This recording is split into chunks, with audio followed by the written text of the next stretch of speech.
Alguns detalhes das novelas que existiam até meados da década de 90 deixavam a forma de ver TV mais gostosa.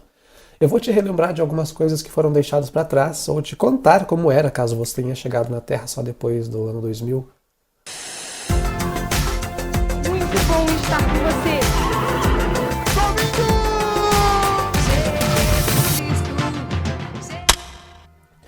Olá, saudosistas, saudações, bem-vindos à LTV, eu sou o Léo Cordeiro.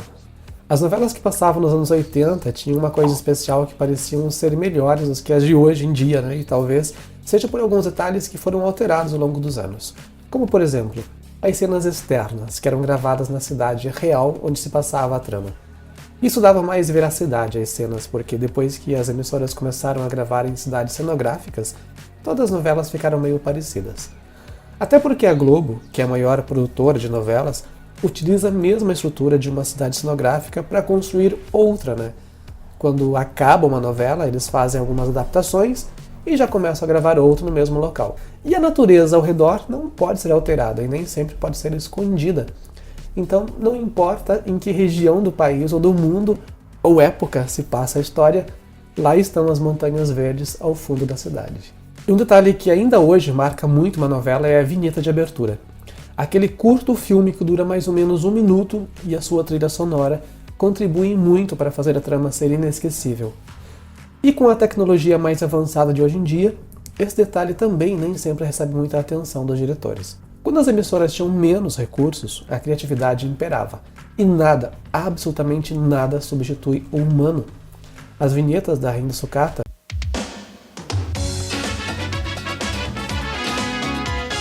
Sassaricando, Top Model,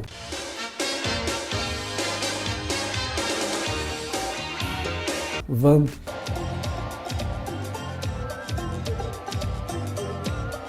são alguns exemplos de verdadeiras obras de arte que foram produzidas para a TV.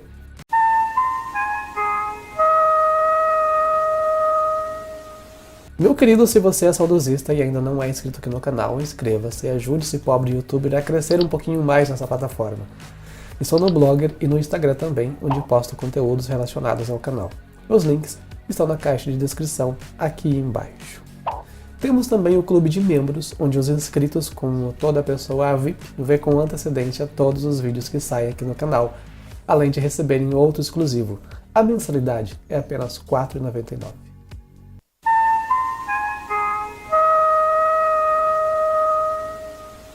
Obviamente aconteceram muitas melhoras nas gravações ao longo do tempo, né? A captação de som, por exemplo, é uma delas. O roteiro, bom, isso depende muito do autor, né? O Valcir Carrasco, por exemplo, ele costuma ser muito didático com seus personagens, né? Eles descrevem o que estão fazendo, o que vão fazer, ou o que está acontecendo ao redor. A informação que deveria ficar a cargo só do diretor, ele converte em fala dos personagens. Mas, em geral, os roteiros e os textos melhoraram bastante. E fora essa questão da cenografia e texto, né, outra alteração que foi acontecendo gradativamente é o papel da vinheta e da trilha sonora também. Por longos anos, enquanto os discos de vinil, fitas cassete e CD dominavam o mercado musical, a Globo lucrava muito com as trilhas sonoras das novelas. Todo cantor que tinha uma de suas canções em alguma novela ganhava projeção nacional imediatamente. Mas muitas vezes os diretores ou os autores, né, encomendavam músicas para os artistas, já que estavam para aqueles que estavam fazendo sucesso. Tem uma treta, por exemplo, que eu espero que mencione no Doc das Paquitas, que é a seguinte.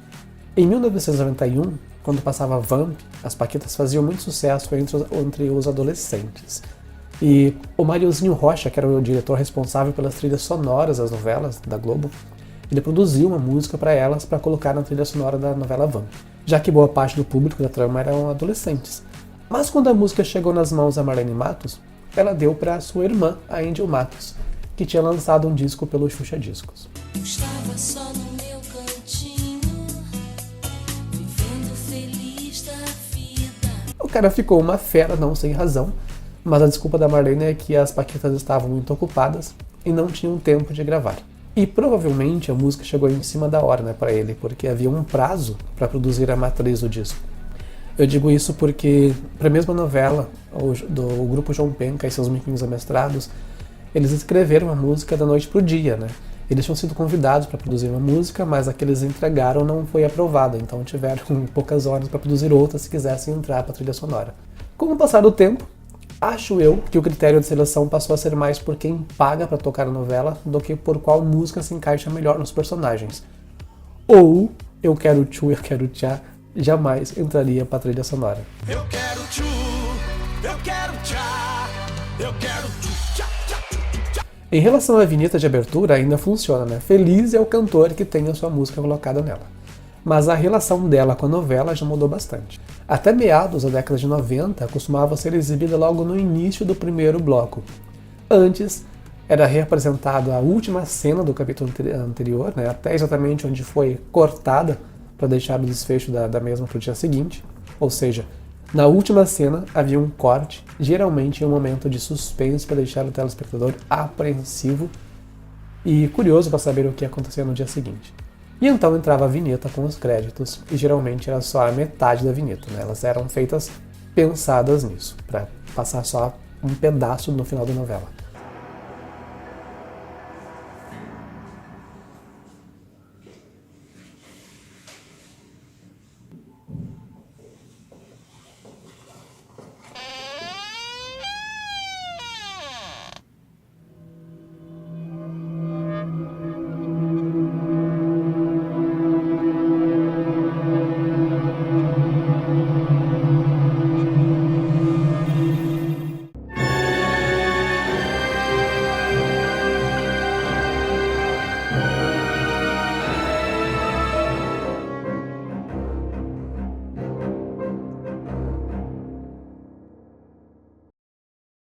Cada vez que estreava uma novela, eu já deduzia, né, a partir de que ponto a vinheta seria exibida no final de cada capítulo.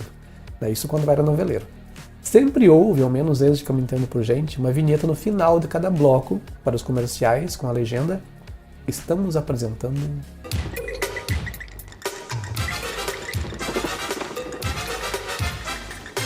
E outra no começo do bloco seguinte, na volta dos comerciais com a legenda "Voltamos a apresentar..."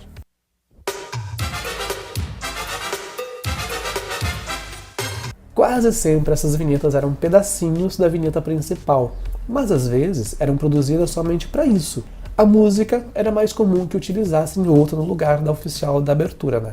A novela Vamp, por exemplo, tinha como tema de abertura a música Noite Preta, de Ivan de Leonel. E o instrumental das vinhetas de fim e começo de bloco era da música Grunir, do Orlando Moraes. E também, agora eu não me lembro exatamente quando, né? Cada dia aparecia um número do capítulo da novela.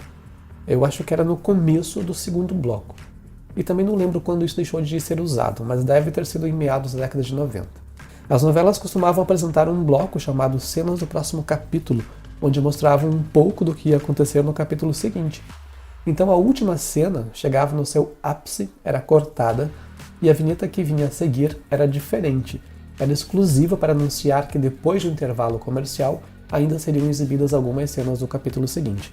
E a legenda era: a seguir, cenas do próximo capítulo.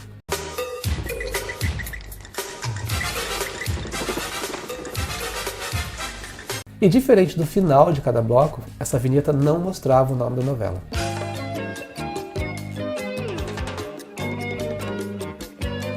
Esse bloco tinha por alguns segundos, né, o áudio da cena, e em seguida ficava sem som, enquanto tocava uma das músicas da trilha da novela.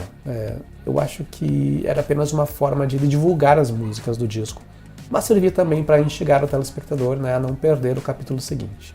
Em 1993, esse bloco foi eliminado, então as músicas da trilha sonora passaram a tocar durante a vinheta do encerramento da novela, o que comprova a minha teoria de que era só uma forma de divulgação mesmo. A diferença é que quando havia o bloco das cenas, dava para ouvir boa parte da música, né, quase a música inteira.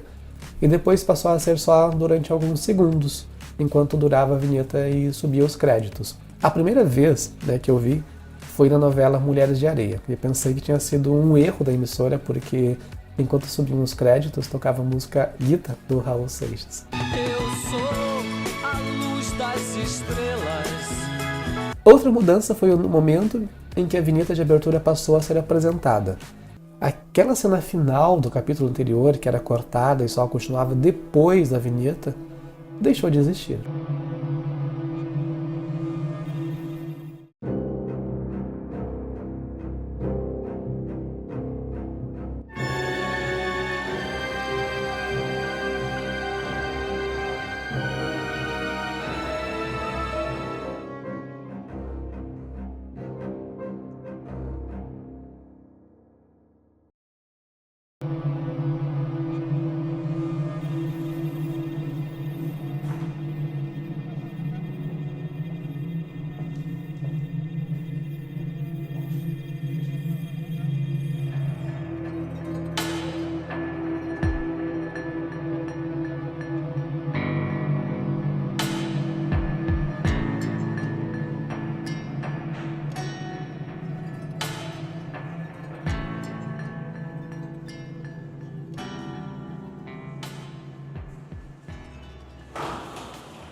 a emissora continuou repetindo o pedacinho da cena final do capítulo anterior, mas sem o corte, né? Passou a deixar a cena completa e a vinheta só no final do primeiro bloco. O interessante é que eu pensava que poderia ser dessa forma antes da emissora fazer essa mudança, né? Mas eu manteria a vinheta logo em seguida, né, daquela cena. Ou seja, passa a cena completa e a vinheta em seguida, e não só no final do bloco. Outra grande diferença é o número de personagens. Se você perceber as novelas que reprisam no canal Viva, dos anos 80 e até meados dos anos 90, tem um elenco reduzido. E parece, eu já ouvi falar, ou li em algum lugar, que a Globo quer enxugar de volta o número de atores em suas tramas. Até porque agora que eles não têm contrato fixo e a emissora está produzindo mais para colocar novelas e séries exclusivas na Globoplay, está com dificuldade para fechar contratos. Bem, meus queridos, da minha parte é isso. Me diz aí se você lembra de alguma alteração, alguma mudança que aconteceu ao longo dos anos e que eu não comentei aqui. Eu fico por aqui. Nos vemos no próximo vídeo. Até lá, um grande beijo. Tchau.